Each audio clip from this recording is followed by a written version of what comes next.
All right, everyone, welcome to Sour Horsepower. And as you can see today, we finally are putting the mods on the 124 Spider. We are going with the Eurocompulsion. I guess it's partially like a stage 1 kit. We have the tuner, we have these upgraded spark plugs, the coil packs, and then the upgraded diverter valve as well for the turbo. And then we're also installing the Eurocompulsion. It's a larger diameter crossover pipe, which we're going to start working on now. That did come with exhaust wrap, as you can see. Here we got it wrapped up nice and good yesterday. So basically what we're doing is we're replacing this pipe that goes right here. And then basically what happens is when you have the stock pipe, it gets crimped down to like 1 3/4 inches. And I believe this new pipe stays at 2 1/4 inches. I'll put the specs from Eurocompulsion's website. But yeah, it should be pretty easily installed. We'll just drop this shield right here, and then it's 4 bolts and the O2 sensor, and then we should be pretty good to go. I'll keep you guys updated as we go along. All right, everyone, so we have the stock crossover pipe off. As you can see here, it looks a little bit thicker than it actually is, but that's because it has a lot of heat shielding already wrapped around it. And you can see right here, there's actually where it crimps down to cross over underneath the car. So what this new pipe does is it keeps it a nice solid, I think it's at least 2 inches of pipe going across all the way back to the factory catback piece. So let's take a look under here what we got. So it connects up there. See if I can get that to focus for you guys. So that's coming off the turbo right there. And then it comes down around, loops in between here, which is the transmission and the oil pan. Comes in through here and then loops back up.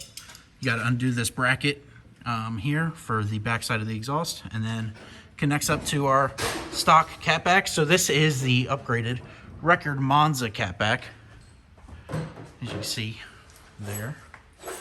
So not just the factory complete stock one. So we'll get this on, and then once we get this pipe on, we'll throw the under tray back up. Then we'll drop the car down, put the coil packs and spark plugs in, and then we will get to tuning. All right, everyone, so as you can see here, we have the new crossover pipe installed.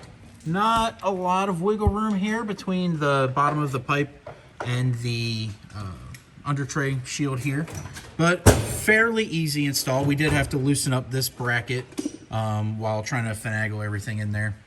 But yeah, overall pretty easy job. Let me see if I can get my camera skills right.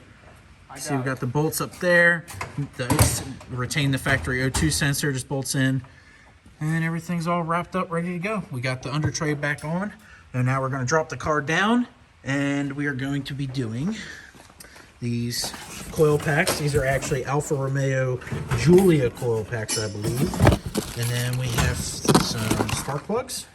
And then the diverter valve, which is a pretty easy job, and we'll take you along for the ride there. So, yep, let's get to it. All right, everyone, so we are done.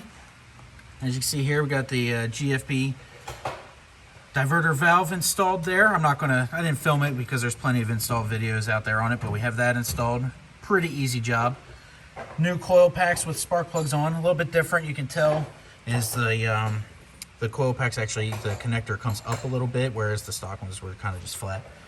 So yeah, new spark plugs, new coil packs, new diverter valve, the new exhaust, and now we're going to go ahead and plug in the tuner and download the new tune into it, and then we'll fire it up and see how it goes. All right, everyone, so I was going through, we got all the parts on. I was just about to do the tuning, and for some reason the immobilizer on the car kicked on. Now they do say in the instructions that it can happen if you're going too quickly through the key cycles, but I wasn't. So I'm not sure what was going on, but now I got the battery disconnected, and then I just have to wait until, I guess, it decides to clear itself out, because when the immobilizer comes on, it locks the ECU, so it wasn't allowing me to write the tune to it. So yeah, I'll get back with you in a little bit once it decides to stop being a pain. All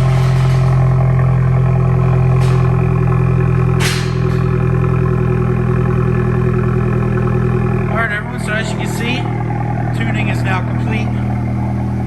Had a little deal with the immobilizer, but everything went pretty smoothly. I disconnected the battery for 30 minutes, or roughly 30 minutes, and then plugged it back in, and everything seemed to work pretty dang good. You want to go ahead and get in there and give us a A little rev? Oh, yeah. Give us a little rev. See, probably not going to be too much of a difference, but probably a little bit.